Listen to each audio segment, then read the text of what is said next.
एक गांव में राजू नाम का एक लड़का रहता था। वह और उसकी माँ एक छोटी झोपड़ी में रहते थे। राजू हमेशा सोचता था कि वह भी सबकी तरह शहर जाए और पैसे कमाए, लेकिन वह अपनी माँ को अकेला नहीं छोड़ना चाहता था। एक दिन जब राजू ने पड़ोस के रामू को देखा जो अपनी बाइक से जा रहा था, तो राजू के मन में भी बाइक चलाने की लालसा जाग उठी और उसने रामू से कहा, रामू, ये तुमने कैसे खरीदी? रामू ने बताया वो शहर गया था और उसने कमाकर बाइक खरीदी।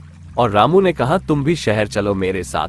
लेकिन राजू ने कहा, मेरी माँ अकेली है और बीमार भी रहती है, मैं चला गया तो माँ का ख्याल कौन रखेगा? लेकिन बार बार रामू के कहने पर, नए नए सपने दिखाने पर राजू भी तैयार हो गया और वो अपनी माँ से पूछने चल दिया।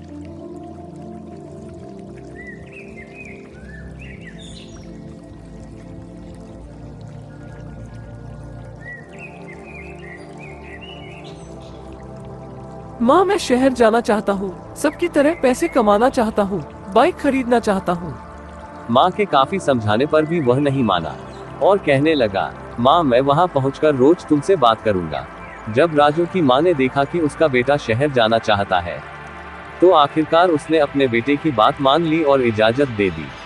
और इस तरह राजू शहर चला गया। वहाँ उसे अच्छी नौकरी भी लग गई। शुरू में राजू रोज सुबह और शाम अपनी माँ का हाल पूछता। फिर राजू तरक्की की ओर बढ़ता चला गया। राजू की खूब तरक्की हुई और वह बहुत व्यस्त रहने लगा और इसी वजह से राजू माँ से ज्यादा बात नहीं कर पाता था। किसी बीच राजू किसी दूसरे काम से शहर से बाहर दूसरे शहर चला गया, जहाँ उसे 7 से 8 दिन लग गए और वह किसी कारण माँ से संपर्क नहीं कर पाया, ना उसकी माँ से बात हो पाए। और जब घर आया तो उसके साथ काम करने वाले कर्मचारियों ने बताया कि एक फोन आया था। लैंडलाइन पर कोई हरिदास थे। उन्होंने कहा, आपकी माँ की तबीयत खराब है।